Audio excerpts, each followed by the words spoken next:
In an undisclosed location somewhere upstate on the outskirts of New York City, I podcasted with a man who has ruffled many feathers. This feather ruffler's name is Gavin McInnes. And all you have to know about Gavin McInnes, other than the fact that he's a natural-born feather ruffler, is that Gavin has shaped American culture thrice by creating Vice, Hipsterdom, and the Proud Boys. That's a first-rate cultural hat trick.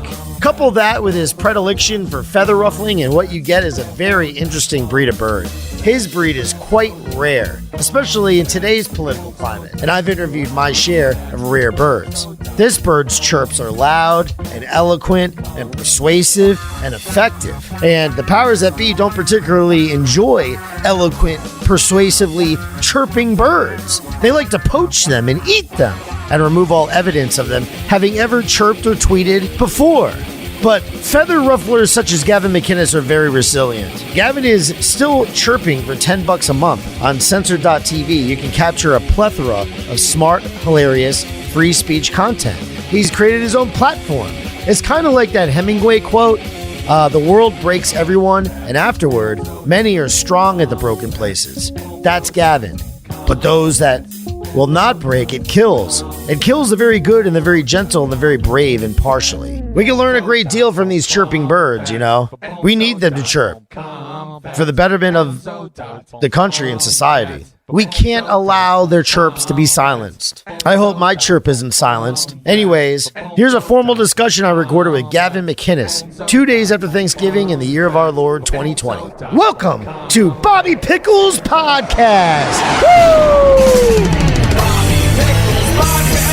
Welcome to Bobby Pickles Podcast. I'm here in an undisclosed location in upstate New York at that home of Gavin McInnes. That's correct. Thank you so much for inviting me out to your casa. I really appreciate you. Yeah, let's just make it quick, and it shouldn't be much of an inconvenience. Absolutely. I'm reading you loud and clear. And, for people that don't know you, I don't know how anybody doesn't know you. All these idiots, have you crawled out from under a rock or something like that? There, you got that one in.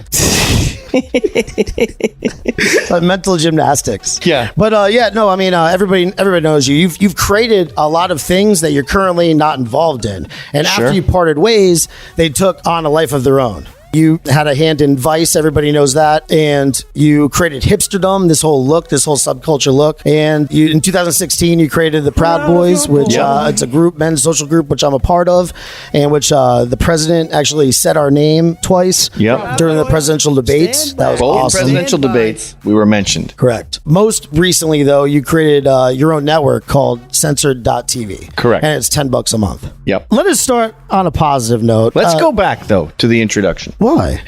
So was it good? No, it was great. But I created Vice. I mean, Vice was started by this guy, Soroush Alvi. And the only way to make money back in Quebec at the time was through the government. Think of it as like Russia, Soviet Russia.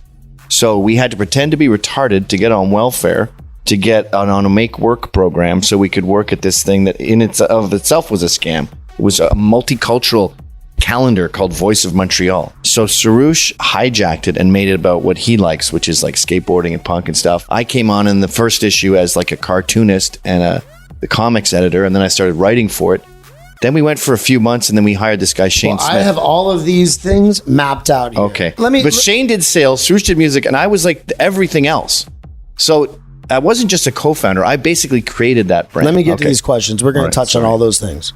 Let me start on a positive note, okay? Even though this election, despite the depressing outcome of this 2020 election, that we're 2 days after Thanksgiving, what are you thankful for? I'm obviously thankful for my family, my wonderful children, my loving wife. One good thing about being canceled and being misrepresented and being called a Nazi and all this other villainous stuff is the people around you are real ride or die niggas. And you separate the wheat from the chaff. So, like, everyone I talk to now, I know they'd die for me, or I would take a bullet for them. And if I ask a favor, like, it's done without any question. And similarly, I'll do them I don't even want to hear thank you. So you end up with, like, Transformers. Like, you have a team of gigantic robots that can take a punch. It's harrowing to go through, to watch all your friends drop like flies. But then the ones you're left with, you realize these are real, authentic human beings that I can trust. A lot of people don't want to go through that, though, experience. Well, yeah. I mean, it's like the difference between LA and New York. In LA, everyone loves you and hugs you, and you think you have 1,000 friends. and it means nothing. It's all fake. They'd throw you under the bus at the drop of a hat. Yeah. I know you went out there for like Rogan and stuff like that. But did you ever like live there at any capacity? I hate LA so much. If my daughter got married and moved there, I would kill her new husband, and myself in a mass shooting. I hate everything about it. I hate the traffic. I hate the people. I hate the way they dress. They're not funny. They don't know how to interact with people because you don't interact much in LA. I think it's communist in the sense that you have no freedom. If you want to be friends with someone from East LA in school, you can't because you won't be able to commute to see them. And your whole life is like, yeah, I can meet you as long as it's not in the morning or between 4 and 6. So your whole life is devoted to avoiding traffic. So Stalin is the highway. Yeah, it's like Florida-esque kind of. I kind of get that because being from Florida and stuff, you know? I don't know anything about, is traffic bad in Florida? Yeah, going out to LA, it just reminded me of that. I was just like, wow, this is very Florida-esque. The way that you have to go from far different locations. There's nowhere to drink. If you want to get a beer at 3 p.m., you're out of luck. Yeah. I can get a drink around here at 9 a.m. Yeah, and it'll be busy. I love living in New York. You know, I lived up here too. I love being able to jump on the train and get home and not have to worry. You can just stop at a bar. That's great. Very freeing, you know? I would move to Florida tomorrow if it wasn't hot. I hate heat. Me too. Like, why can't we just flip the entire country? I hate it over there. Bring all the people from the South up here. Yeah. All the Northerners go to the South. They can cook down there in July in Florida. And we get fun rednecks and snow. So you don't know anything about Florida, really? You never spent... My parents live near Orlando. I go there occasionally, and I like it in the winter. My mom lives over like Port Orange area, kind of. Okay, my folks are in New Smyrna. Oh, okay. I know it with a Scottish accent because that's how I hear them say it. New Smyrna. But I go there and I walk into a bar in New Smyrna, and it's exactly like New York. Like some guy, just old guy who just walks up to me, and he goes, "Tattoos, huh? You're going to regret it. Look what they look like when you get old." And he shows me some like blue blob. And he goes, "I got this for my buddies in Vietnam." I didn't go to Vietnam. My drill sergeant wouldn't let me. He said I was going to. And he just tells me a whole slew of Vietnam stories. It was awesome. Hell yeah. Do they celebrate Thanksgiving in Canada? Yes. It's not as big of a deal as it is down here. Here, I was shocked when I moved here to see the whole country shuts down for a week. But here we do it, and it's a week earlier or later. The harvest is earlier.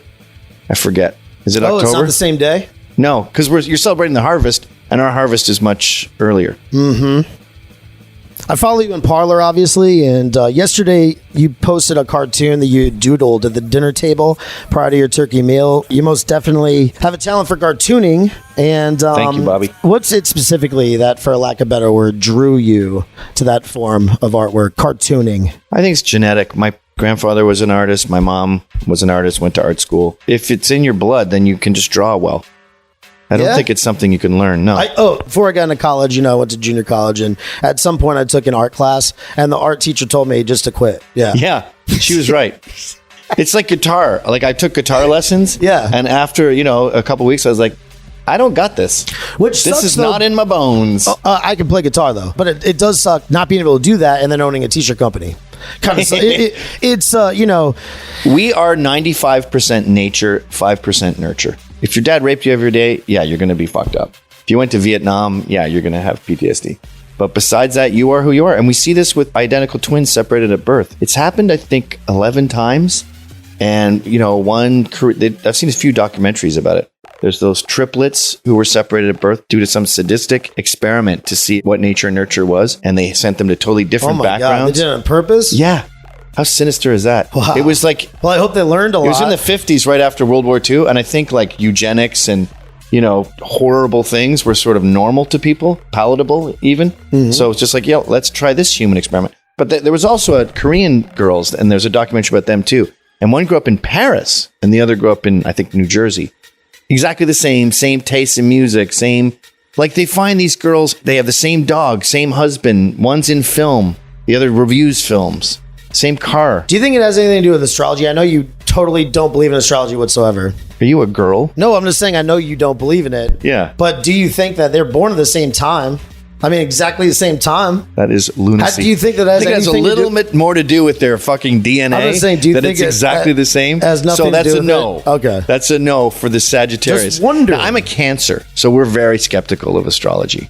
And especially with Jupiter rising this month. So I'm I crap on astrology a lot this month because it's part of my sign. Absolutely.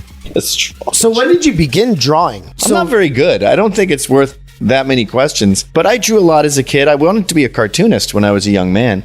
And I think your job as a young person is just to keep throwing shit at the wall to see what sticks.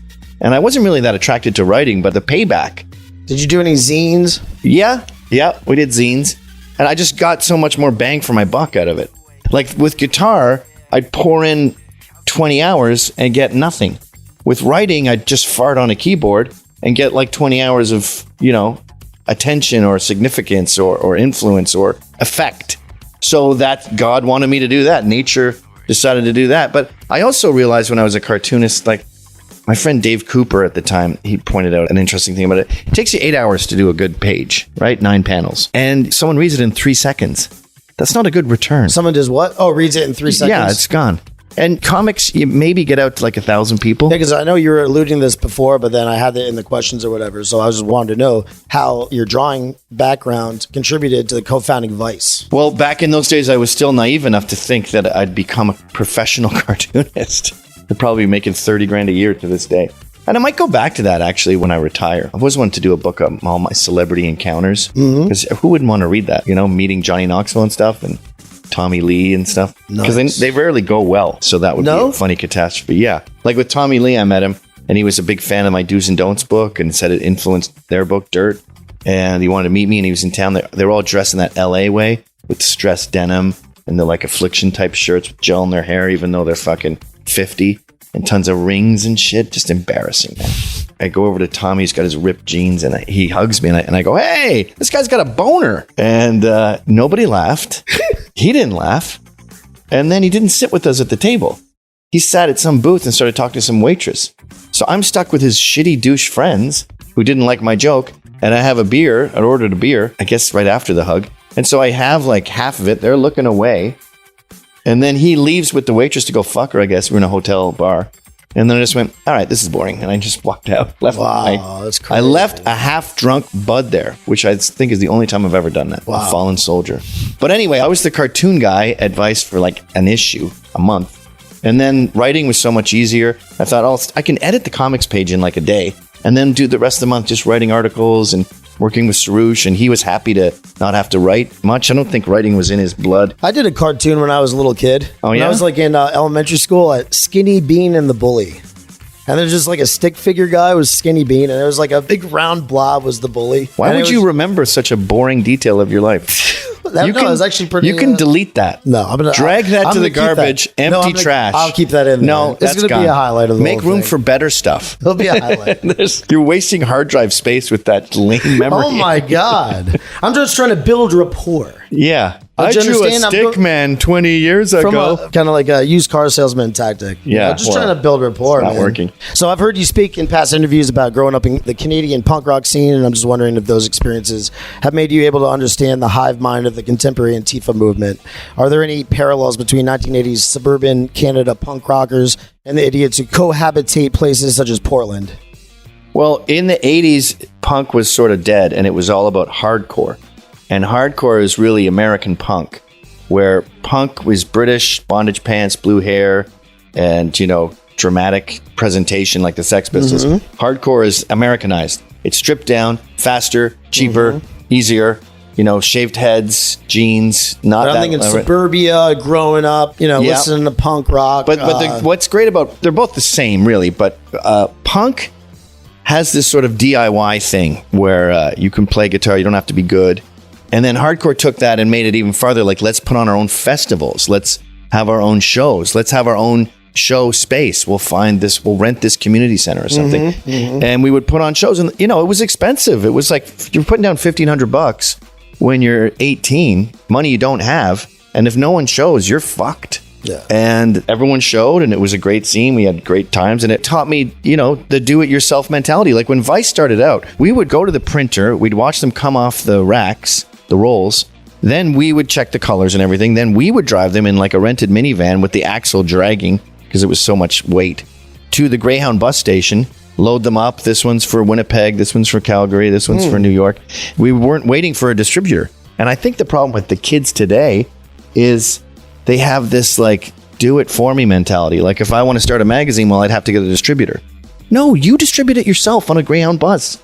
Do it yourself. Yeah, but do you understand Antifa a little bit? Is there any sorry. Yeah, I totally ignored your question. Are there any... yes. Yeah. Are there any parallels between the two? Growing up, 1980s, suburban Canada, punk rock scene, and then these people out in Portland and how they are today. Are there any parallels? Yeah, a lot of us punk rockers were spoiled brats like Antifa, and we did have the same... I could have an Antifa tattoo. I do. I have an anarchy. You do? Yeah, well, You got the anarchy tattoo. I got anarchy, crass, feminism, tofu, vegetarianism. Feminism. Yep.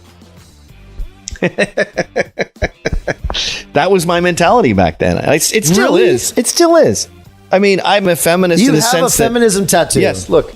That's a feminist symbol with an E in it for equality. Oh my God. It looks like a blob right now. Yeah, well, it's fucking from 1988. Yeah. I actually have a tattoo that says blobs. It does? Yeah, that's what I call my wife. But I'm a feminist in the sense that I'm dubious of Islam. And I think feminism is bad for women. So it's kind of become feminist to be anti-feminism. Because you didn't free them from the kitchen. You dragged them out of the kitchen and forced them to do what? You look at these jobs that these spinsters have, and it's usually, I run the Facebook for a restaurant. Mm-hmm. And you're like, why don't you run the Facebook for your family and have babies? They do stand-up comedy and they're so bad, and you think, you threw away a ring for this shit? Now, if they're oncologists and they're Barbara Corcoran and they're Maggie Thatcher and they're Tina Fey, by all means, pursue it. You shouldn't be in a kitchen. But 95% of them would be much happier at home. Yeah. And that's become a sexist thing to say. I think it's a feminist thing. Did you have a normal upbringing as far as your parents? Were they regular? Yeah, Scottish immigrants. But they had their traditional gender roles. Scottish women are a lot to handle. They're not exactly submissive. But my mom didn't work much. And when I was very young, she was always there. As I got older, she'd have little projects. Like we had a deli for a while. And we Duddy's Delicatessen. Fucking amazing fries. Yeah, I worked at a deli growing up, but I know that's a piece of information you went to I should a deli? never have said, right? Yeah. Any piece of information I can't say. Here's how it works. If you also grew up in a deli, then that's something you could say. Yeah, well, it was my family's deli. It was my family's deli. Oh, it was? Yeah. Oh, okay, then that is relevant. They're cousins. Yeah, that's relevant. Yeah. But drawing a stick man, that was just a waste of everyone's time. No. But yeah, they were definitely a big influence. But the thing about the Scots that I gleaned from them is just this real sense of justice. Like if you're with a Scotsman and you see someone butt in line, this actually happened to me when I was a little kid at Disneyland. My dad saw these teenagers butting in line like 4 lines over. Oh, no, have an art. And he runs over. Here, you. And he just grabs the girls and brings them to the end of the line. You wait here at the end of the fucking line. And so, that's instilled in you. Or maybe it's genetic, but that's definitely what I got from them. And the fact that they're not divorced. They stuck together. Mm-hmm. Yeah, that's what I'm saying. In the 80s when divorce was invented, I can't tell you how many dads we had sleeping on our couch. But your mom didn't work. She did eventually. She actually gets mad at me when I say this stuff about women should stay at home because she goes, I didn't stay at home. And I go, you did. She didn't? No? She started working probably when I was in middle school, 6th grade. Yeah. And then she was a teacher. So I got her at, 4 o'clock. My mom was our breadwinner. So actually I know from personal What was your dad's job? He was a salesman. He still made money. He was a good salesman. He was a really great salesman, actually. Okay. But what was she? But she always made more money. She was in Raytheon. She worked for Raytheon. Oh, my dad worked for Raytheon. What? Yeah. See, there you go. Look at that. See? He was an engineer, so they'd often get contracts from Raytheon. She was ahead of pricing. She was the first female executive at E-Systems, which was purchased by Raytheon. Okay. So she's in Florida? She's a businesswoman. Yep. Down in Florida, St. Petersburg. So I've always thought women who make more than their men, he probably wasn't exactly drowning in blowjobs. Dude, I will tell you a lot of... You want to really get psychological about it. I understand this. Did she ever blow him ever? Probably once a year on his birthday. And even then, she was like... Ugh. Anyway, I was talking to my uncle yesterday. We met my uncle for breakfast yesterday. And I was discussing this, right, about how many horrible decisions she's made in life. Because you really shouldn't give a woman the ability to make so many If you are making more than your husband, you married the wrong guy. Even if you're like a supermodel who just gets paid to stand there, you should marry like Dodie Fayette. or some like billionaire guy with a yacht. Yeah. If you're making more, she married the wrong guy. She got married again. They divorced eventually, and even those relationships were kind of like the same kind of thing. He making less money? No, not necessarily. She actually ended up marrying an engineer. Okay, Raytheon. that sounds better. Still, she's a very like overly dominant. Does she have big tits? My mom's a very, very good looking woman. Let's just say that. Nice tits? She's a very pretty woman. I think that she's good everywhere. Great. So great tits. What about your mom? Does your mom have nice tits? She did. I mean, now they're like U-boats, but in her heyday, she was a fucking fox. And that actually, I think I have a reverse Oedipal complex because I've never been a big like blonde type of chick because she was a blonde. So I've always been into brunettes and normal sized tits. Yeah. Really. Not that I'm kicking anyone out of bed for being a blonde with huge tits. Don't get me wrong. A couple days ago, I podcasted with Brad Chadford and up in Boston. Do you know him? Maybe. Have you ever heard that name? He tells me that you hate him. Okay. Which is completely understandable, actually. Anyways. Is he the guy who calls himself Reverend Bacchus? Huge fat pig? No. Oh, okay. No, he's Irish. I get mad when I see fat pigs, like Patrick super Riley. fat Proud Boys, like gigantic. Yeah. Because I'm just like, what's proud about stuffing your fucking face, you fat pig? That's anybody, though, right? I mean, fat. Like, there's... Like, not like me fat, right? Not like you. Like, okay. This is fine. Yeah. It's when it's like, goes over your belt. Yes. At church, we had this guy who... We're going to get into that church I guess because he's a volunteer, they let him read, and he's a fucking enormous dying fat man. And I'm just looking at him going, that's blasphemous. Like, God gave you a body, and you're just desecrating it with food. You're going to die young. So you're saying, fuck you, God, when you're morbidly obese. So why are we sitting listening to him? Fuck you. Wow. He's a theory, though, this guy, Brad Chadford, and I wanted to just bring it up to you regarding the Proud Boys. He said that he believes that you based the PBs on the Skins movement, and which was a subculture of punk rock scene in the 1980s. However, I've heard you mention that you borrowed elements from the Knights of Columbus. Is it true that the creation of the Proud Boys is basically a mashup of the Skins movement and the Knights of Columbus? No, it's nothing to do with skinheads. It has to do with mods. Mods wore Fred Perry's. Oh, he's an idiot. No, it was the mod thing. The mods were working class kids in the 60s who were proud to be English. And even though they were poor, they would wear suits. And they wore parkas because they would ride these scooters and they didn't have catalytic converters back then, so you get filthy. So they protected their suits. And they liked British music. And they didn't like the Americanization of Britain. So the rockers were the guys who were into Elvis. And they would fight them on the beaches of Brighton. Big, huge brawls of mods and rockers fighting. And so that was a big part of it, is looking neat and being proud of your country and being a nationalist. And then the rest was, the Knights of Columbus. I'm in the Knights of Columbus. I'm a third degree knight. And I go there once a month. I haven't gone with COVID for like fucking 8 months now. But it's all 70-year-olds there, 70-year-old Catholics. And it's awesome. I love it. And it's like no girls allowed. And men's clubs used to be ubiquitous. Everyone... Your dad, Fred Flintstone, the Honeymooners, every man went to a men's club from like the Industrial Revolution till the 80s. And then feminists decided that was blasphemous and they ended it. And as Ann Coulter says, the only place men could be with men was strip clubs after that. There's women there, but there's no ladies. And then you can fart and make stupid jokes. And there's something about being in a male environment. It just sort of rejuvenates you. It replenishes your batteries to be mean. Like I go into my boxing gym every morning and I walk in and go, hello, faggots. And I can be a dick to people and we make fun of each other. And like I go up to world champion Larry Barnes and I say, hey man, I'm just, when's your birthday?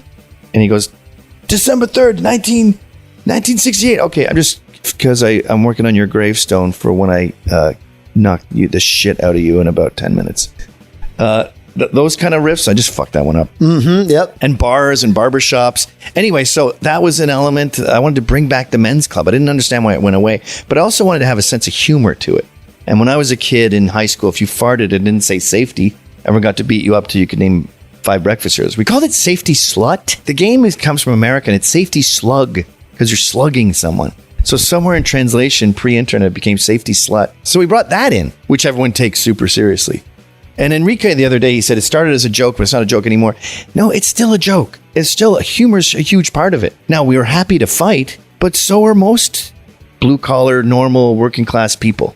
So are most men. The Knights of Columbus, after there was a big fight at my NYU thing, they're all like, hey, tell me next time you have one of those. I miss a good scrap.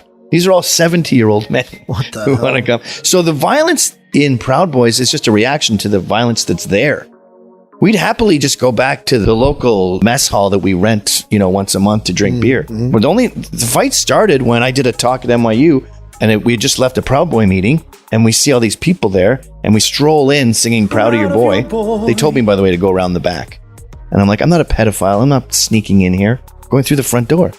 And then they start attacking. 8 Antifa were arrested, 2 Proud Boys, including Ryan Rivera. Oh, really? Yep. He went to jail that day. And then from then on, we started saying Lauren Southern was getting piss thrown on her. She's been drenched in piss twice.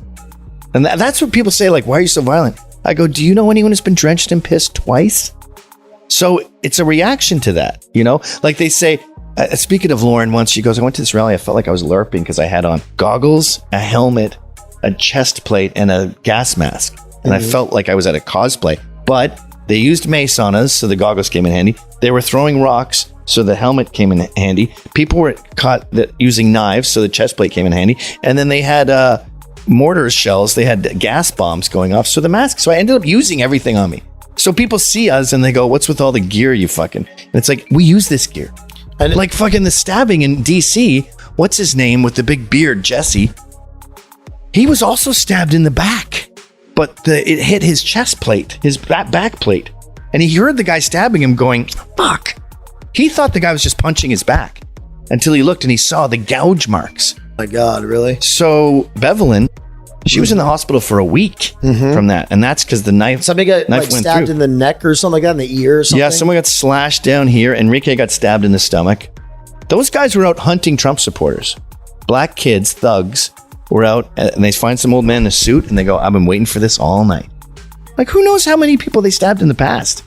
So 3 or 4 Proud Boys and Bevelyn Beatty stop it. I don't know what the fuck she was thinking. She gets stabbed so hard in the back that it punctures her lungs. She's lucky that she can still walk. What if it got her in the spine? Well, when they see us wearing all that stuff, then then you hear like reports like, oh, the Proud Boys were heavily armed because these journalists are retarded. Yeah. They don't understand that, no, we have protective gear on. And in case somebody comes and tries to stab us. we are heavily unarmed. Yes. Because when we're unarmed and we're investing in we get a permit, tactical gear. Like in I think this was in Boston. The famous picture of Rufio knocking out that dude, the punch. Jesus. The next awesome. Proud Boys meeting in New York had 100 people. We filled up the entire bar, and I was Really? like, "This is too much. We're too popular." That's how we are down in Florida now. Really? I'm in the Vice City chapter, so we have a lot of interest because of Enrique, obviously. And Right. everything going on. I like meetings to be 30 guys. Yeah? Yeah, 100? Yeah, we have over 100 people You're doing in the our- speech thing at the beginning. We shouldn't talk about the ceremonies, inside but stuff. you're yelling out the things we say. Yeah, so that's a good example of unarmed. That was it's either in Portland or Seattle, I can't remember. But they had a permit. They had a radius, right? So the police guard the radius. To get into the area where you're having the rally, the police search you. So you can't have weapons. So there's Proud Boys in there.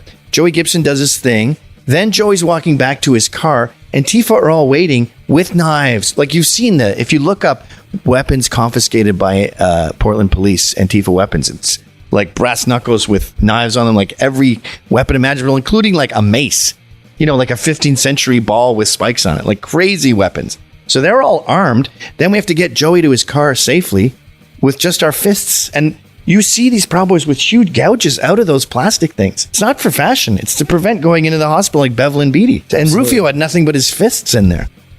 So the media's version is like, Proud Boys, violent brawlers. The headline should be, Proud Boys get Joey Gibson safely to his car while being attacked by armed Antifa. Even the stabbing in DC. I saw an article. I actually confronted the guy. It said, the way the police dealt with the stabbing in DC shows another example of police giving Proud Boys preferential treatment. And you're like, what? That's your takeaway? From the Proud Boys stopping a murder? Is it the police were too nice? Don't even get me into all that stuff. Oh my God, I got a few. About the yellow journalism that happens constantly. Well, it's amazing what they'll take and spin. Like there was that rally in Philly that they said was a celebration of the shooting at the synagogue. And even the Jewish Museum said, we're open today. Like, we're standing up to this. How the fuck would you get a permit? And they had a permit to celebrate a shooting at a synagogue. No one's celebrating that. Or we had that black girl in Orlando. Was it Orlando? No, Oakland. Who was stabbed by some nut bar career criminal who'd been in and out of prison his whole life. She mouthed off to him. He stabbed her. Prison rules. And the story became Proud Boys were hunting black people.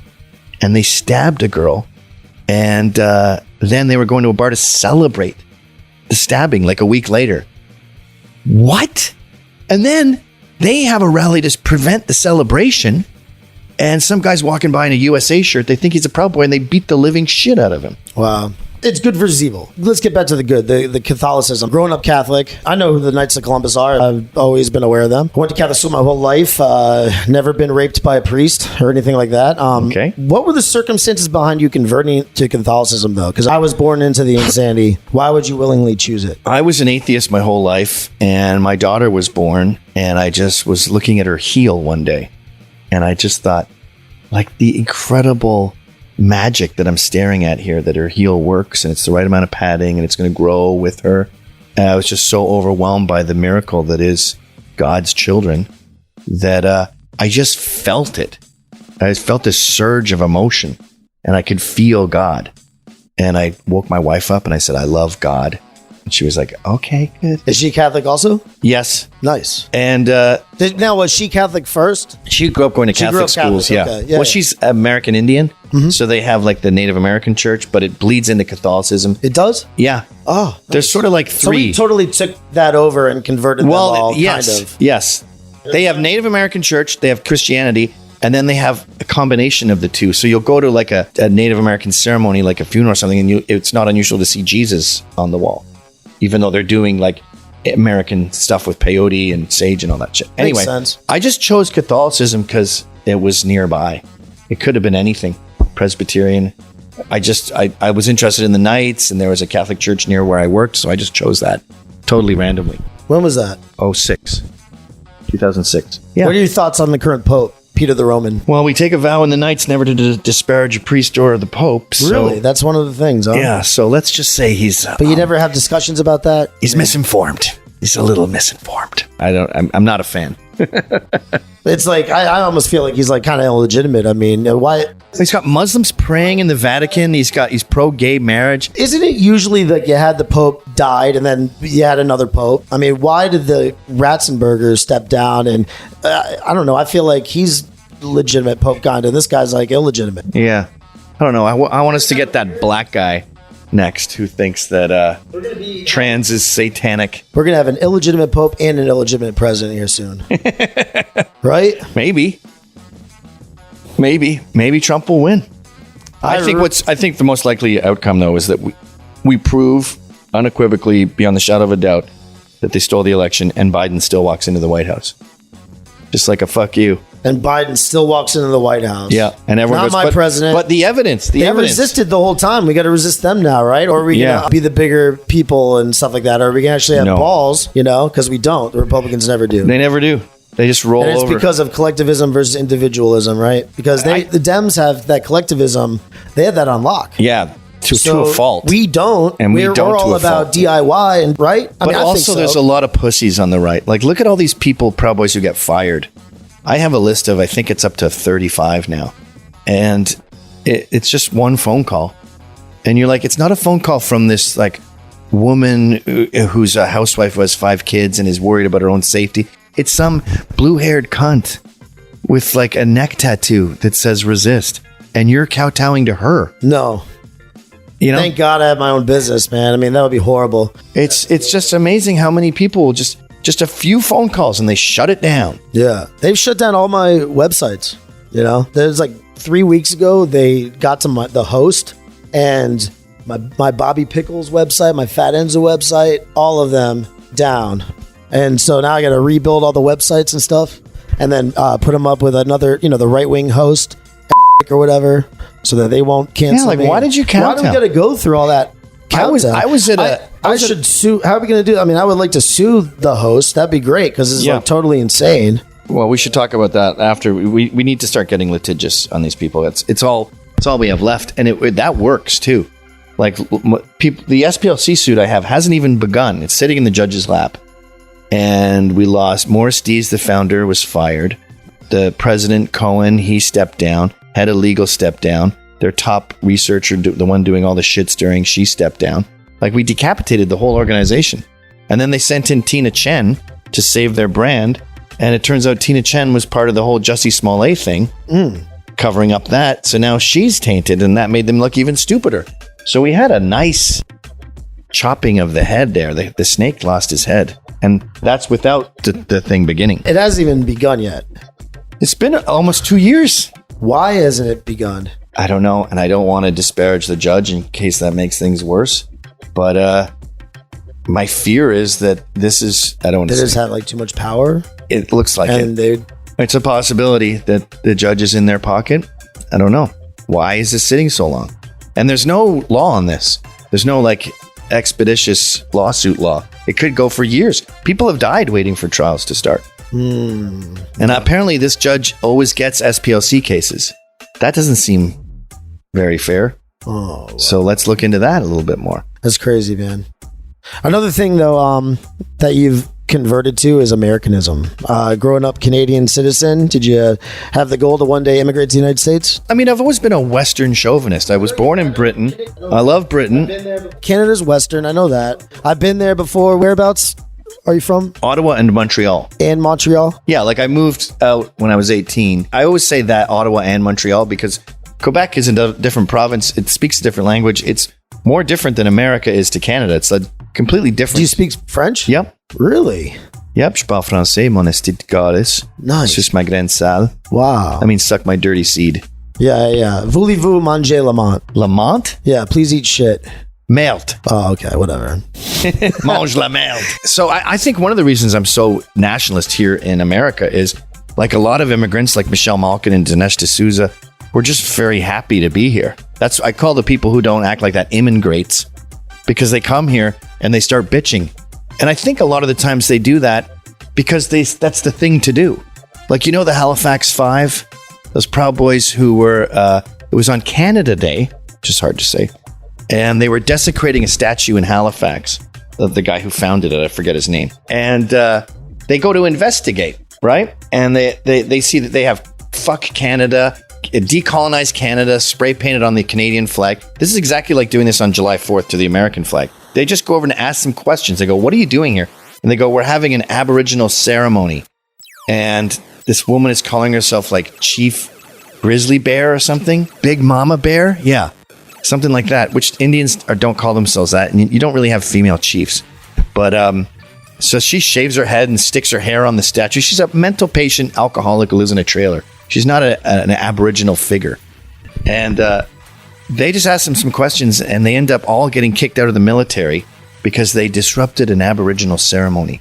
And you had the Minister of Foreign Affairs apologizing to Chief Grizzly Mama. But anyway, among all of that, while they showed up, and they were carrying the Dominion flag, which was the Canadian flag before like 1980 or something.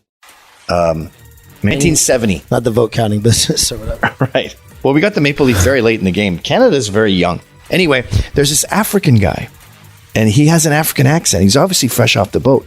He's like, dig down that flag. That flag is a flag of genocide. And it was a Dominion flag, which Canada fought under in World War I and World War II. And they go, no, we're not taking down that flag. It's Canada Day. Who are you? And I realized looking at that African dude, he probably came to Halifax, wanted to assimilate, saw what people were doing, and they go, oh, here in Canada, we shit on Canada. Okay. So he's like a weird immigrant in that he's just trying to be like everyone else. Like if you immigrated to New York City, you'd go, this is what we say here. No borders, no wall, no USA at all. We vote for socialism. We hate the president. And we shit on the American flag. Okay, I'll get right to it. I've had that experience, my friend. I've had that experience, 100%. You know? What do you mean? Well, I lived in New York. I was already armed with a liberal arts degree, English major and stuff like that. So I was completely indoctrinated in school. But then moving to New York and living there, and then just being indoctrinated by your friends and stuff, like in weird social times, you say something and it's like the thought police. Did you ever have that experience? Yeah, of course. We lost all our friends. In the middle, like in a park or something, or you're at a bar or something like that, and then all of a sudden you say something like retard, and then everybody's telling you, Bobby, why you shouldn't be saying that. Yeah. It's crazy, man. I mean, I was doing stand-up comedy for fun in like 2009, and I remember when I first started doing it, you could make raucous jokes, and then by the time like 2011 rolled around, it was starting to be like that's very gender conforming or something like that. And you could smell it was dying around then in New York. I wouldn't want to live there right now, honestly. Oh my God. I got to be careful when I walk down the street in New York now. And it's funny because I haven't changed. Like I just texted an old friend who was really cool pre-Trump, and I hadn't spoken to her in a while because a lot of it you just sort of assume that you guys are done.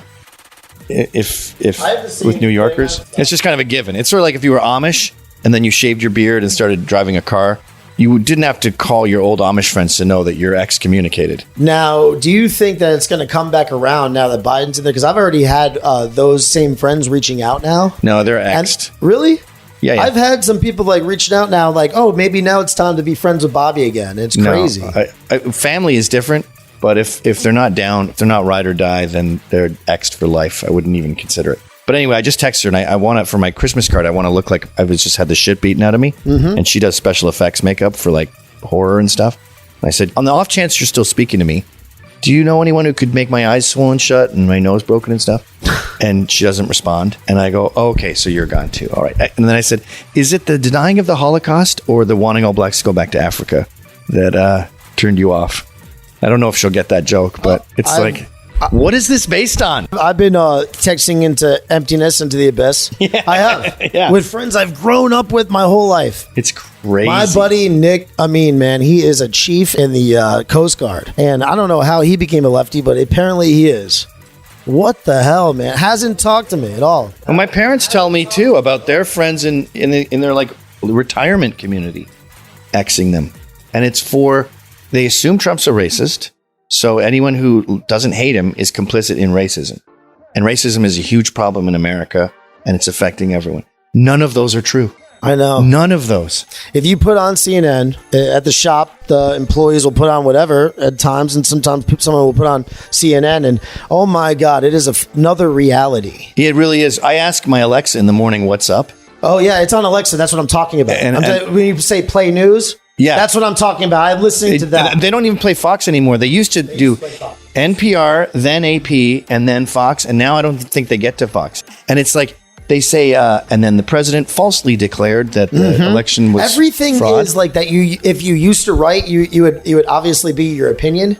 Yeah. They just... Like if you're an editor at a newspaper and someone wrote falsely, you'd say to the journalist, you can't say falsely until it's been determined. Back in the day, you would take it out, right? That editor would take that word out, be like, you can't use that. That's an opinion. You can't take that. You can't do that. Falsely declared. Yeah. And president-elect. And they use all these... You can smell the journalism where they're going just by the names they use. Like if they call Tommy Robinson Stephen Yaxley Lennon, you know that they're on that side. If they call Antifa anti-fascist protesters, or they call Proud Boys far right. We're lucky to get far right now. It's usually white nationalist or hate group by the SPLC. Now, I knew a little bit about that, though. I was prepared a little bit before this because I learned about the yellow journalism in college. And I remember in history class, we specifically talked about that.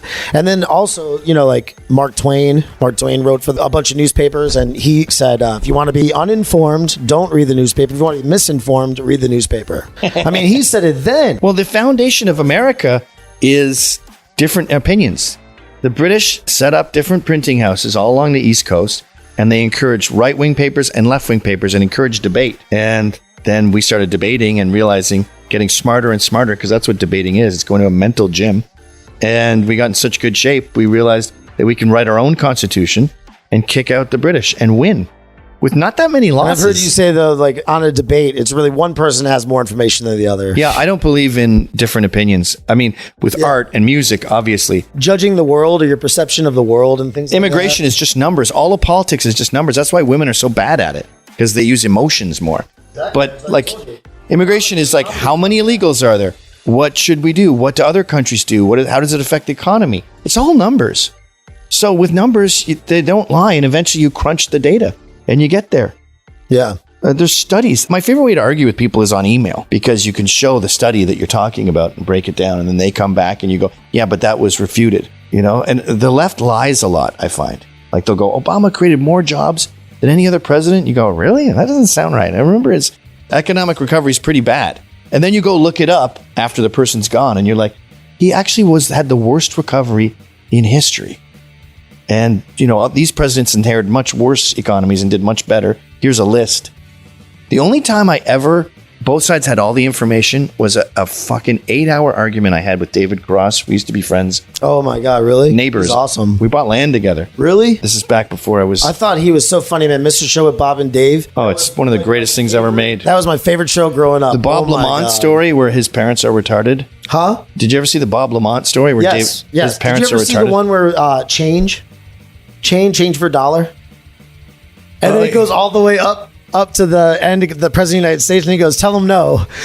Fuck you, you piece of shit. No, I don't remember that one. Oh my God, that's so funny. That's the best but one. But we argued, we had a bunch of Coke, and we argued all night, and it was free lunch programs. And my liberal wife actually turned me on to this because she goes, if you can't feed your child lunch, you can't have kids. A ham sandwich is like $1.10. They can have water from the water fountain. Maybe an orange. We're at like $1.40 now. Bums scrounge together $10 a day for vodka. You can't get $1.40 together? And it's a total failure in New York. The city's like $7 million in debt on these stupid lunches. Gangsters who go to the school just come in and eat the lunch and leave. Yeah. And the rest of the kids go, the mom will say, do you want me to make you lunch or do you want to have the school lunch today? And they'll be like, well, I'll have the school lunch today. I'll have pizza or whatever. And it's a total waste of money. It's a complete scam. It's the government wanting to control your children more. Let's control their diet. Let's do after school programs. You know, before the pandemic, de Blasio was suggesting you keep kids at school till 6 with after school programs and stuff. More sitting in a fucking chair for a little kid. And so David was like, no, poor people need it. They need to eat and they're healthier and they'll learn more. And I'm like, that sounds good, but it's not reality. It's $1.40. And we argued and went back and forth, and I gave him I just written an article about it, so I had all the info. And so he had all the info, I had all the info, and at the end of it's like 2 a.m, he goes, nope, I'm still for free lunch programs. I was like, wow, this is a first in my entire life, where we had all the info, we laid it all out, and we still disagreed at the end. That's a 1 in a million. All these other disagreements are not based on facts. You usually either concede or the other person concedes? Yes. That's the way in your experience. Yes, absolutely. Like Israel, when I was dumb in my 20s, I think I said they need to go back to the borders of 1965. And I sat down with an Israeli and he explained that, you know, people pay for borders with blood and no one recedes borders. Like, what do you say to those families? What do you say to the people who live in those neighborhoods? It's just not the way it works. You're not giving your house to any Indians, although I actually did give this house to Indians. My wife and kids are Indians, but like, people don't give up land. It's not how history works. And I changed my mind. And I was like, yeah, they're your borders now. You're sticking to them. Despite the fact that you started life as, you know, not a U.S. citizen, you've definitely like contributed to America. You've affected this country's culture, and you know your kids are like so American. I mean, what's more American than Native American, right? Yeah. And I came here. I brought a bunch of jobs, and they were thankful that we brought jobs. But we went bankrupt soon after getting here, like in 2 years in 2001. We moved to a client's warehouse in Williamsburg, Brooklyn, which was a shithole at the time. I was going to ask you about like hipsterdom. Yep. Wait, let me finish this now, Pickles. Yeah. We lived in the warehouse, like with boxes. That's where they stored all their shit, in this warehouse. And then we rebuilt it up because that's America. You work hard, you can fuck up, you can go bankrupt, and then you'll rebuild it back from scratch. That's really what I'm so thankful for, is the ability to get back and make money. Or even like I got fired from the Blaze, started Censor.tv. Now we have 20,000 people spending $10 a month. Like, when you bust your ass, I don't care what it is. If you bust your ass sweeping up a bodega, you'll become the best. You'll become a millionaire in 10 years because he'll see you. He'll start having you close and open the shop because you bust your ass so much. Then you're working behind the counter. Now he's opening another one and he asks if you can help manage that. Now he starts offering you sweat equity, where you work there 40 hours, 50 hours a week, and you still take care of the first deli. You own 20% of the deli. Now it starts snowballing, and next thing you know, 10 years, you own 100% of 3 of his delis. I recently read The Art of Getting Money by P.T. Barnum, and it talks about all that stuff, about how, like, you know, a lot of people will get into all these different businesses. Oh, all businesses are the same. You'll get in all these different businesses. You don't know anything about that business. It's really about every single person on earth. They have this one thing that they're really good at. You need to figure it out. Yep. And you need to focus on that. And don't give up. Don't ever give up, and you keep on nurturing that one thing. Eventually, all of those things are going to come from you as a byproduct of that. Yeah. And it's really that simple. There is one caveat, though. What? You have to be aware if someone's taking advantage of you. Oh. Like at Fox News, I was busting my ass, and after 8 years, I still wasn't a contributor. So this is like me sweeping the deli, and the deli owner never having me open the store. So I went, all right, I've busted my ass here. I've done like 200 hours of fucking airtime, or more than that. I quit. Fuck you, Fox News. That's when I first became aware of you, when you were on there and you were telling the girl that she should go back and she would be happier making babies. Yeah, and I know her. So it was a fact. Like I wasn't going for some random woman on the street. I had just done Sean's radio show, and she was bitching about being lonely, and she has her boobs done and her lips done, and she was starting to not look like herself because she was trying to youngify herself to get a man to make babies. I mean, I think that one moment defined her entire career. She became a meme. Sorry, Tamara. Oh my God. How did you become the godfather of hipsterdom? What was that about? Well, like living in Brooklyn? I know you were saying. What is a subculture? A subculture's rules, right? It's like a club. It's like Proud Boys is a subculture, really. But the mods had their clothes, they had their music, they had the Vespas, had to have a bunch of mirrors on it. You know, you had to fight rockers. They did blues, they did uppers. So they had their whole lexicon. There's even books that would define like what a skinhead was, what a mod is, what a punk is. And even there were so many rules when we were punks. Like the Bad Brains have this record, Eye Against Eye, but one of the songs is like a love song, Secret 77. And we would pick up the needle and go over that because punks don't listen to love songs. So we followed all these rules. Kids love rules like that. And I was doing the do's and don'ts every issue, right? That we'd have 30 do's and don'ts. So that's a do and a don't every day. When you say a do and a don't every day, you're making rules and you're defining a culture. And eventually, Williamsburg became the place.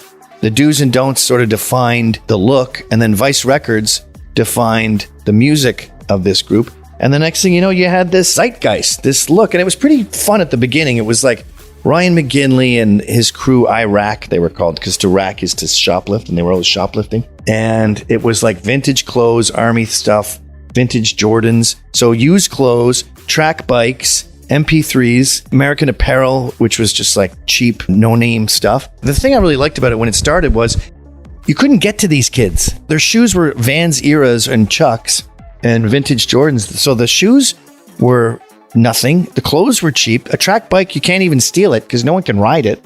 And the music, the MP3s from Napster are all free. I always think that all the clothes was like very expensive because kind of got that like dapper look. Well, it evolved over time and changed. And it sort of split around when I left Vice. And it split into like a biker look. So it started out of Vice? Oh, yeah. Oh, okay. And it split into like a biker look with long beards and leather vests and a effeminate sort of metrosexual thing, which I think Vice went in that direction. And it was like men wearing makeup and expensive clothes and get woke, go broke. Mm-hmm. You seem to have a knack for creating cultural trends, just like we're talking about, and then silently just moving along, letting the thing take on a life of its own. And in the case of the Proud Boys, however, the situation surrounding your departure, Gavin, is kind of squirrely. I believe your motives were in the right place when you stepped down as our leader in order to prove to the liberal New York City courts that Maxwell Hare and John Kinsman were not members of an organized street gang. But some of us felt abandoned. And it's kind of like you're Forrest Gump and you just decided that you did not particularly feel like running anymore. Did you Forrest Gump us? Is that a fair analogy? I never felt like the leader. What did Forrest Gump do? He just ran off to the next thing? He just he was running and then everybody just started following along. He had amassed all these people following him. And then one day he was just like, I don't feel like running anymore. No, I felt like I had a gun to my head. De Blasio had put together a committee with the NYPD to get me deported. And the DA was using all of my shows, and they still did this in the courtroom, as fodder to say this is a cult, it's a gang. They follow what Gavin does, and here's Gavin saying horrible shit. And they would take jokes out of context, N-words, me calling Asians rice balls, which I believe I invented as a joke. Like, I don't think anyone actually calls Asians rice balls. No, I don't believe so. I don't think that's a parody. A rice ball is an Italian food, right? Yes. So it's like a joke epithet, but it's in court and it sounds like something that people say. So, there's all these gasps in court and he asked them, an Asian juror, do you like it when he says rice ball? And she's like, no. God. So anyway, I could tell that the angle was gang violence. And that's what they ended up getting charged, felony gang assault. That's why they're doing 4 years right now. Do you feel any guilt at all associated with that? That they're going to be spending 4 years in prison? Oh, yeah. Lots. That's what they're going for. I just visited him last weekend. You did? Yeah. Up at Bear Hill. It was horrible. And the worst part about it was he said, yeah, he's got this low voice. Yeah. So I'm taking all these classes. I mean, I'll be a full welder when I get out. Now I'm just an inspector, but I'm also teaching stuff. It's called phase 1. The courses gets me 6 months, and then good behavior gets me another 6 months. So I could be out of here in 2 years. Someone saying 2 years in a cage is a good scenario, which just broke my heart. But, I talked to him and I say, I'm so sorry about all this. And he's like, had nothing to do with you. They were looking for villains. Remember that night, Jobs Not Mobs was trending, thanks to Chadwick Moore. And the left were being known as violent, and they needed right-wing violence. So they just invented it. Antifa attacked us for a week. They attacked the venue. They attacked journalists, beat them up, took their stuff, all scot-free. But the second 2 guys fought back, well, 5 guys, that became hate group roaming the streets. Just like the black dudes I told you about in DC who said, I've been waiting for this all night. That's how they portrayed the Proud Boys. But it's not even close to the truth.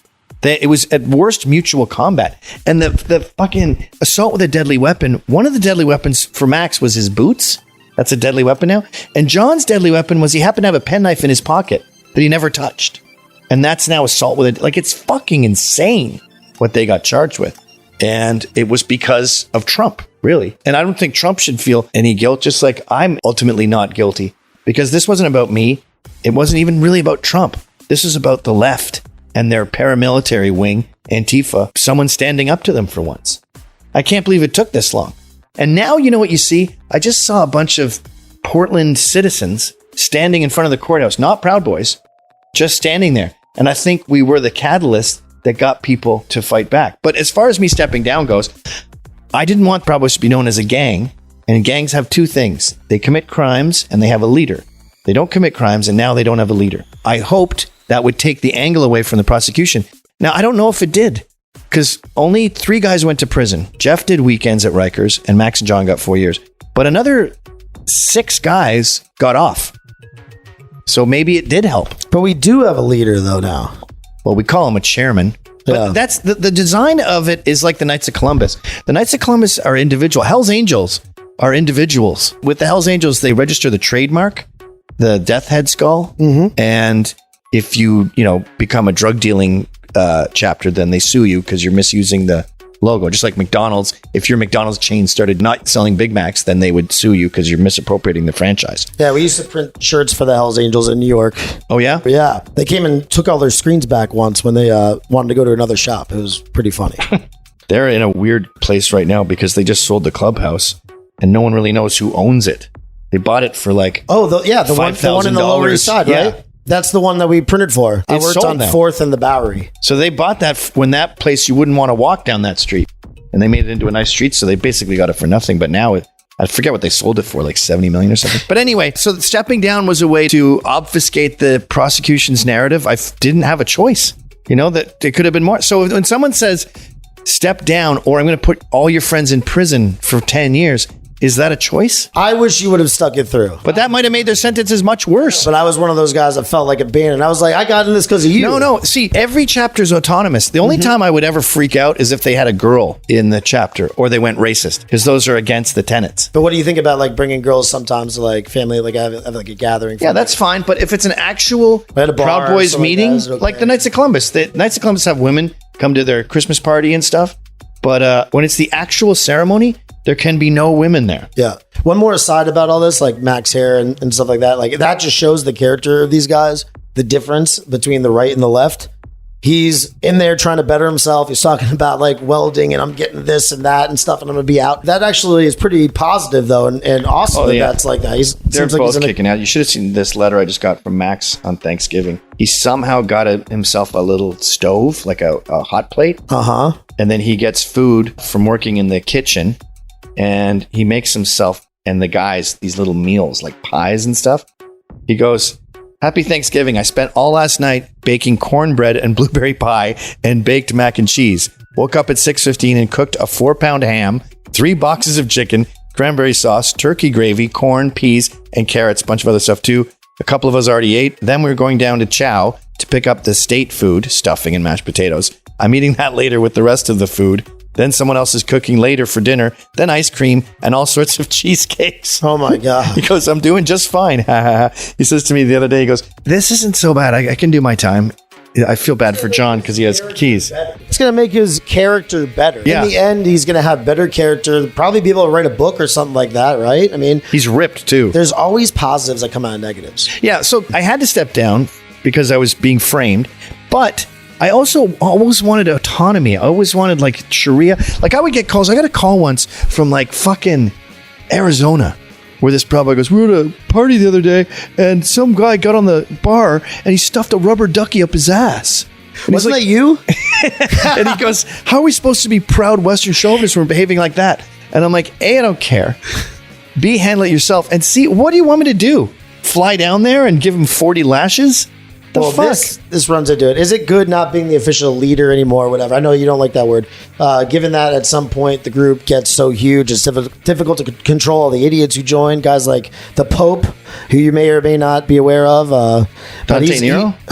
Dante Nero? Dante go by the Pope also? I didn't realize that. When we started it, Dante Nero, the black comedian, was a huge part of it. And he was the Pope? And we called him the Pope. And we wore t-shirts for him, raised money. Then he stabbed us in the back. Yep. Decided that we were I remember racist. I watched Anthony Cumia's show, man, all that at that point. He did a big thing with NPR. Some lesbian worked at NPR. A lot of lesbians and feminists hate us because they hate masculinity.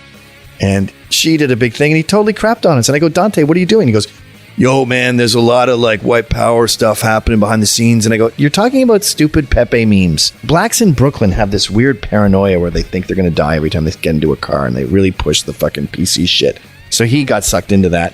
And I go, Dante, did you mention the $800 they raised for you when your mom died? And he goes, no, I didn't mention. Yeah, you forgot that part, didn't you? They fucking loved him. He had a Proud Boy tattoo on his neck right here. Yeah, I heard, yeah. So that was heartbreaking. But, you know, he's not a ride or die dude. No, but do you feel better, like less stress, because you don't have to be like in control of all the idiots who may, you know, like once a group gets uncontrollable at some point. Yeah, but that wasn't a big part of it. Like that whole Nazi thing, like Proud Goys that Bay Stick Man started. Actually, that's the next question. Okay, well, that stuff dies on its own. That's the kind of the beauty of fascism. It doesn't last. Like when Hitler declared war on Britain, the head of the fascist party in Britain said, I want you to know, Churchill, that we back you 100%. So people have more love of their family and their country than this notion of fascism, because people are parochial and they like my family, my state, my bars. Like people in upstate New York don't like people in Manhattan. You have your little areas. So fascism doesn't travel well. This is why Buchanan says we never should have got involved in World War II. We should have had fascism go east, fight communism. It would have eradicated communism, and then the scorpion would just die of old age. It's like scorpion and a poisonous snake fighting. Don't get involved. Let them eat each other. Mm-hmm. And I've seen them start their own little stupid, they had different Fred Perrys. These are white and they have the SS bolts, and they never last because it's a dumb ideology. It has no lasting power. So the Proud Goys rumor that's just one guy, maybe two other people bullshitting online. They don't have any rallies or anything. They'll die. They'll fail. So I never really had to police that. And to be honest, I haven't really stepped away from Proud Boys. I talk to them every day. I still go to Westfest. It was a legal gesture. I mean, I'm being slightly more vocal about it now because Max and John are already doing their time. But I never changed. I'm still at Westfest. I'm still going. We can't go to... I would go to meetups in New York City if they had them, but they don't have... New York City's the only place without a chapter. What? Yeah. Why? The place that started it. Because they threw everyone in jail. Like, everyone got arrested. All the cops stopped coming. What about the surrounding areas? Long Island? Yeah, Long Island has one. Queens has got some. I would have like a metro area chapter over here. Jesus. Yeah, the bartender, the bar we used to go to kicked us out, won't let us come in anymore. It's crazy. And the FBI sat John down at Bear Hill at his prison. And they said, when's the next Proud Boy meeting? He's like, why do you care? And how the fuck would I know? And third, he didn't know this, but there is none. They have like a supper club. They go have dinner together sometimes, but there's like 6 people, down from 100. Because the police were just arresting everyone, interrogating everyone. It just became impossible to do. Down from 100 after Rufio's punch. Was affirmative action at all a factor in the selection of Enrique Tarrio as our chairman? Please tell me the truth. The Proud Goys want to know. Yeah, it's definitely helped. I don't do affirmative action. I actually thought based Stickman would be good. And everyone down there who knows him told me to fuck off. And they also pointed out that it's not up to me.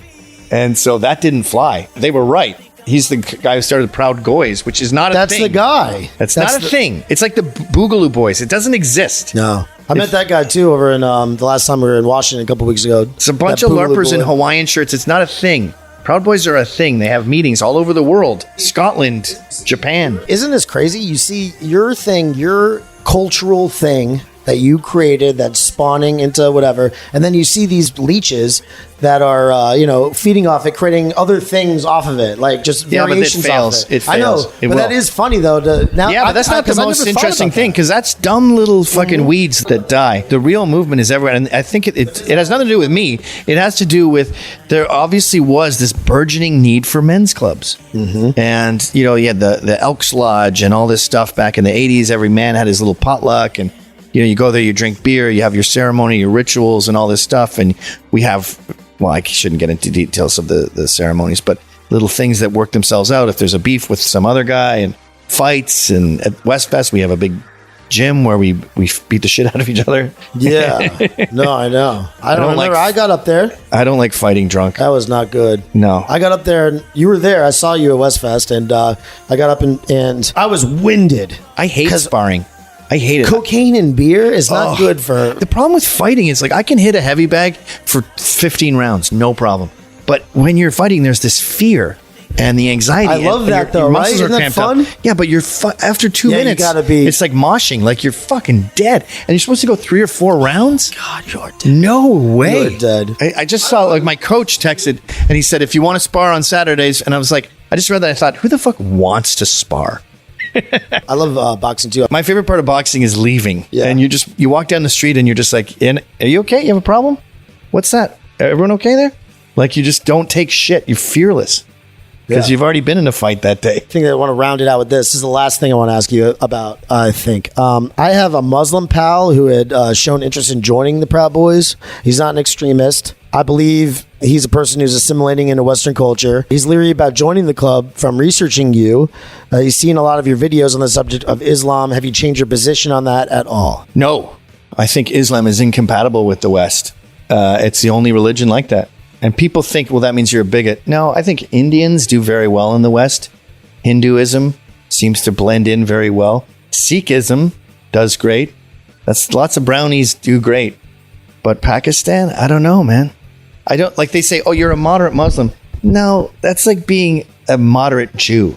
Like you're either Jewish and you employ the Sabbath and you go to temple, or you're not. And Islam believes that you have to convert or die. And if you don't believe that, then you're not a real Muslim.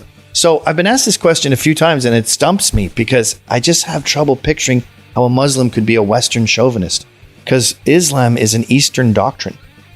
I mean, Japan is more Western than Islam. Mm-hmm. My last podcast, I did an interview with this guy, Zuhir, who's a Muslim guy, and he was traveling in Florida from your area, actually up in French-speaking Canada. And he is totally like, he was talking about, like you're just saying about the Jews and stuff like that. He's talking about that, how just like Jewish people, they have sects, basically, They have all these different sects of Judaism and things, and some people are more orthodox than others. Yep. He said it's the same thing with being a Muslim, Islam. But he's really like a non-practicing one, he said. Well, there's Sunni and there's Shiite, right? Yeah. If it ain't Sunni, it's Shiite. Get it? I know a guy from Tunisia. He's like, have you ever been to Tunisia? Tunisia's like totally, we're just like, nobody, you don't have to wear this. That's what he was saying. That's the guy who wanted to join the Proud Boys. Yeah, maybe I need to be more open-minded about it. I just have trouble picturing it. And I like, Tunisians are just really not Muslims. I mean, they have tattoos, and you wouldn't know you're not in New York when you're there you go. Around there. So, but you're not really following the religion then. Can't we say that it's all about extremism and not willing to assimilate? That's the problem. And it doesn't matter who you are. Like, I have Muslim friends. It doesn't matter who you are. And they say, and the reason we get along is because they recognize that there's some major problems. Like Irshad Manji wrote a book, The Trouble with Islam, and she says it's a great religion that was hijacked. But I don't care how it got that way. It's that way now. So you're either some weird, archaic Muslim who believes in it before it became, this warrior. But even the Quran, I mean, the second half of it is all war and destruction and smite ye above their necks. So anyway, I would leave it up to that individual chapter. The tenets don't say anything about religion. So, but you think that maybe maybe you don't have all of the information on that one particular thing? I would leave it up to that chapter. It's No, up to because them. like I used to go to this barber, this dude in Bridgeport. He was a Muslim, and he was like a totally extremist Muslim who was like grooming people. I could tell. He'd be like, "Oh, talking about the Jews, now they're bad," and blah blah blah. Yeah. I had a Fox News driver do that to me once. To me and my dad, he was giving us pamphlets and the drive back from Fox News. So I've had that happen. So I've seen both. But we're talking about two different things here. One is, are Muslims allowed in the Proud Boys? My answer to that is, it's up to that chapter. Secondly, you're saying you have a problem with Islam and you should get over it. I don't think I have to. I'm not saying that. I'm asking Oh, yeah. if you've changed your position at all from having more information. No, when I saw the Twin Towers fall right next to my house, I was on the roof of my building, and I think I should have the right for the rest of my life to be prejudiced against Islam. I guess I'd take a liberal stance on this one thing right here a little bit. Well, then But that's cool. But I'm not saying that I'm right at all. Like I hear this a lot about how they'll pretend kind of to be, and I don't want to get into this thing where, taqiyya, it's called. We're sitting here like hating a group of people or whatever. But I'm saying, a lot of people are, I think, rightfully weary. Every time you get more than 10% Muslims in your population, you start seeing crime and violence and honor killings and riots. Oh, the thing about marrying your cousin and stuff like that. Yeah. My buddy, he totally confirmed it. That is true. Yeah. Muhammad said it's okay to marry your first cousin. Most Muslims you talk to, Pakistanis especially, don't even know that that's genetically bad. They're like, it's perfectly reasonable. It's totally insane. And sometimes I bring it up to liberals and they go, yeah, what about British royalty? And I go, yeah, they had a major problem with inbreeding. Look at fucking Prince Charles. He's a freak. And then they go, what about hillbillies? They inbred. I go, yeah, that's really bad. What about Orthodox Jews? Well, it's a major problem they have, and they do DNA testing now. And before you can get married as an Orthodox Jew, you have to check your DNA and see if it's going to be an issue. Mm-hmm. So all of these examples you're giving me are examples of why inbreeding is bad, which was my original point. That might be why this predilection to violence is the inbreeding problem. But especially in Britain, where you have this tiny group all interbreeding and there's no real traveling. So it just compounds the problem worse and worse. But yeah, I've got major problems with Islam, and I don't really have an inclination to be more open-minded. Cool, man. Thank you for having me over here, man. How you like this shirt? That's awesome. Huh? Dude, we are fucked. Are we fucked right now or what? Yeah. If Trump doesn't win right now, Proud Boys, what are we going to do? We're going to go like... Oh, Proud Boys will be more necessary than ever. Yeah. This is going to be a trying time for us. Yeah, we'll be at the front lines. We have to show America how to fight and show America the nanny state is not your parents. You don't have to listen to them. They're drunk with power with this COVID shit. When a government gets power, they never recede power. Like our garbage guys used to come to the back and take the garbage out. But then with the pandemic, we have to take the garbage and bring it to the road, which I don't mind. I'm just using this as an example. There's no way it's ever going to go back to the garbage guys going to get our garbage. Once the government does a thing, it keeps going like the blob. Yeah. It just keeps expanding and expanding. You're going to be bringing it to the dump yourself. Yeah, they never go, hey guys, we had a good year. We're getting rid of the energy department and the Board of Education, privatizing that, and we're going to cut your taxes in half because we have all this surplus money. Mm-hmm. Never. So the COVID restrictions I don't see them ever ending. And we have to start fighting back and getting arrested. As I say at the end of all my shows, get fired, get in trouble, be brave, and never stop fighting. Thank you, Gavin. Thanks, Pickles. Bye. He always says that's me. With that look on his face, he'll talk about anything. Outstanding. Tattoos, t-shirts, politics, history, and hot sauce on everything. Bobby Pickles. Pop culture, documentaries, conspiracy theories, sarcasm, and fear. It's a conversation, start listening, cause we're all here. Bobby Pickles Podcast. That's me.